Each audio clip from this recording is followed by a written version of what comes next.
Hello, welcome to Escrow Escapes. This is the real estate stories, market trends, and true tales from the front lines of closings. I am Matthew Halliday, Navy veteran and father of three girls, also a full time real estate agent. Let's get into it.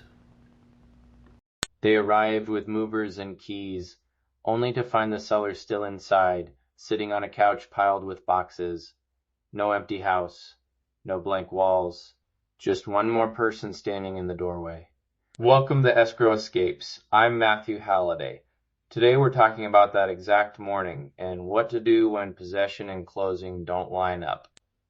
Quick picture, two moving trucks, movers booked for 4 hours, a sofa still wrapped in plastic, and a cat carrier on the kitchen counter.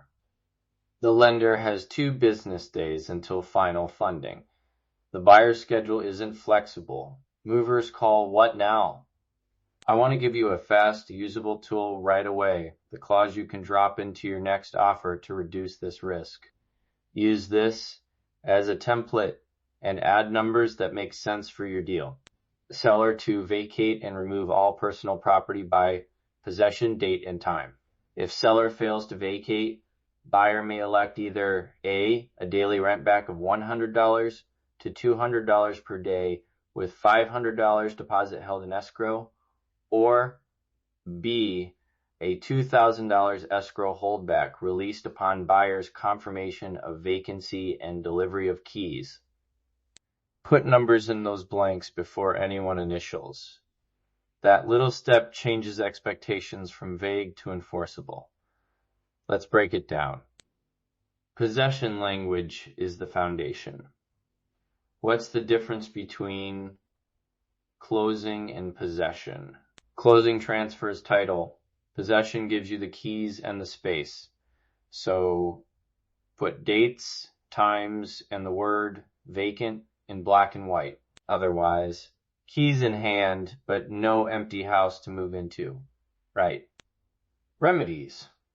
What happens if possession isn't delivered? Short answer, money and paperwork. You might see liquidated damages, holdback provisions, or a clause treating holdover as breach. Heads up. State law and lender rules can change the playbook. So treat the contract as your roadmap and counsel as your GPS when the map gets torn. Now the triage toolbox, 3 fixes that actually work on closing day. Rent backs, temporary occupancy agreements, and escrow holdbacks. Rent back, seller stays after closing for an agreed term and rent. Example figures, think $100 to $200 per day and a security deposit around $500. Treat it like a mini lease, insurance responsibility, access rules, and a firm move-out date. Temporary occupancy is usually shorter and tighter, hours or a couple of days with clear inspection triggers. Escrow holdbacks are the blunt instrument. Escrow retains a set dollar amount, say $2,000, until the seller vacates and the buyer signs off. When you do a holdback, document release conditions, signed vacate affidavit, photos, delivery of keys, or title inspection. Be specific. Holdback released when escrow receives signed vacate affidavit and buyer's confirmation of keys. No poetry, use plain, testable conditions. Loop in title and the lender early. Some lenders require written approval for post-closing occupancy, and some title companies want holdback wording they understand. Don't assume a verbal nod will satisfy underwriting. Negotiation moves that calm the table. Offer a modest credit for immediate vacancy or tie prorations to actual possession. Seller pays utilities through possession date and extra days billed at an agreed daily rate. Agent script you can use right now. Say this calmly. We'll agree to a 48-hour rent back at $150 per day with $500 held in escrow until keys and a signed vacate affidavit are delivered.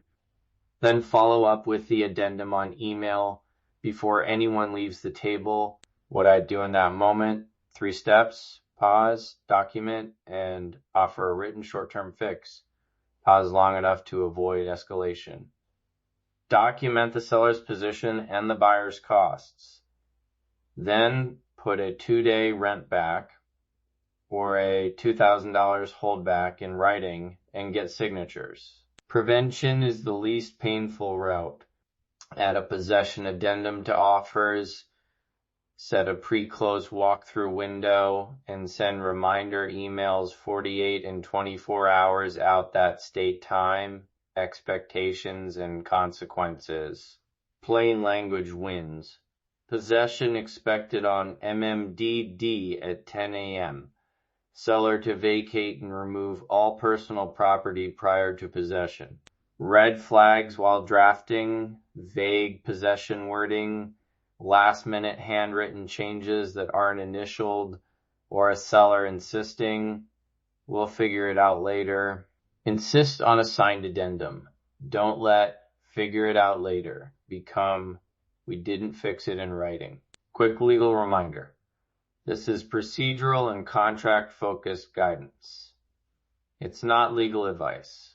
When disputes get contested or big sums are at stake, bring counsel in early. De-escalate, document every communication, and move to written addenda. Recap 3 core takeaways.